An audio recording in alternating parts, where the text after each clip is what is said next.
Today, Anthony Albanese and Peter Dutton stood united against anti-Semitism outside the Melbourne Holocaust Museum. And wherever the forces of anti-Semitism are on the march, there is a need for moral courage and moral clarity. Right now, there is a need for unequivocal and unqualified condemnations of the anti-Semitism we are witnessing.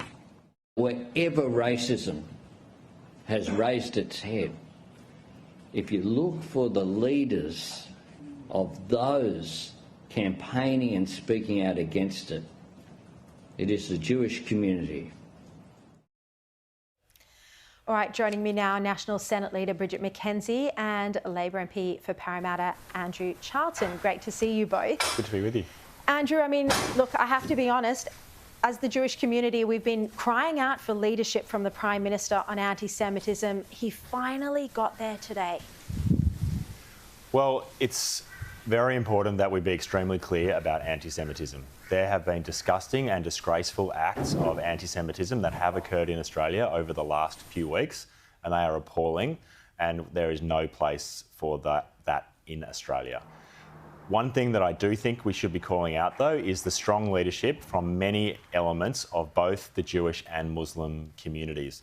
For every act of anti-Semitism, for every violent act, which are reprehensible, that we've seen at protests, we have seen a lot of courageous leadership from both the Jewish community and the Muslim community leaders who've been calling out bad behaviour, who've been promoting peace and promoting community harmony. I think that is something that also needs to be acknowledged in this discussion. Bridget McKenzie, these were strong and moving words today, a show of support at the relaunch of the Melbourne Holocaust Museum. How important is it during this time that we just actually remember what happened during the Holocaust and how, you know, it started with the sort of sentiments we're starting to see in our society, and that's what's so terrifying.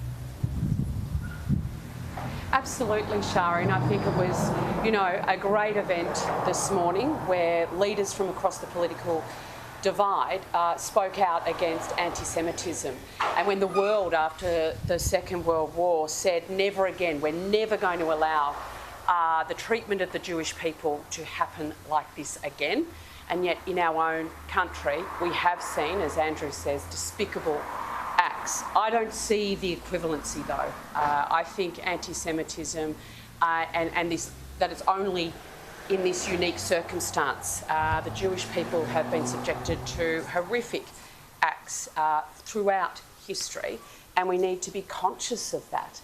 I'm buoyed by the Prime Minister's newfound commitment today, but again, it's taken him a long way to get there, and as usual with this government, is always too little, too late across a whole raft of portfolios, but on one as important as this one, they keep getting caught flat-footed, and I think it's really disappointing for our Jewish community. But congratulations on today for finding absolutely the right sentiments and words, and let's hope they back it up with actual action on the ground.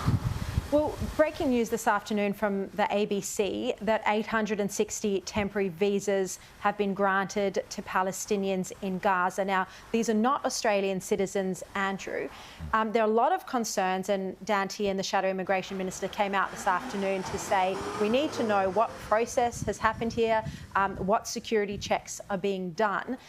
We haven't heard from the Immigration Minister or the Home Affairs Minister. Don't they need to come out and tell Australians how these 860 were selected, and to reassure us that anti-Semitism and even Hamas affiliations aren't being imported, you know, into Australia? Well, you know, it is entirely routine in situations like these, and particularly conflict situations, for the Australian government to provide support for Australian citizens returning to Australia, and also for relatives of Australian citizens to return to Australia. I think most Australians would accept that that is a good thing to do. It was done by this government and it was done by the previous government. Now, in every single one of those circumstances, the Australian government applies identity and security checks. There are no exceptions to that, and in the case of these Palestinians coming from Gaza, there have been no exceptions to that. Bridget, we haven't heard from the Immigration Minister or the Home Affairs Minister, Claire O'Neill. Like I said, we don't have really any detail about what security assessments have been done. Are you left with any confidence that that, you know, every single one of those 860 people have been thoroughly checked to make sure there are no terror affiliations. And of course, like I said at the start of the show, many and hopefully all will just be innocent people fleeing a war zone, but the security checks need to be done. Absolutely, Sharri. We are in the middle of a heightened war conflict in the Middle East. We need to be assured that these 860 people, individuals, aren't bringing that conflict to our shores. I want to know that our Jewish community here is reassured.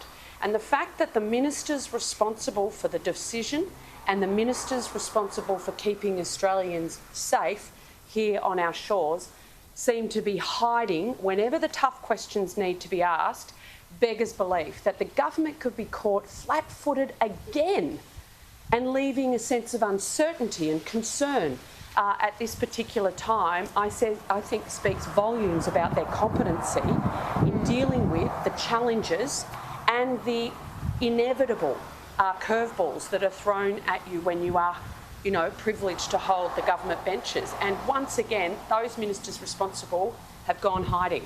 Australians deserve answers.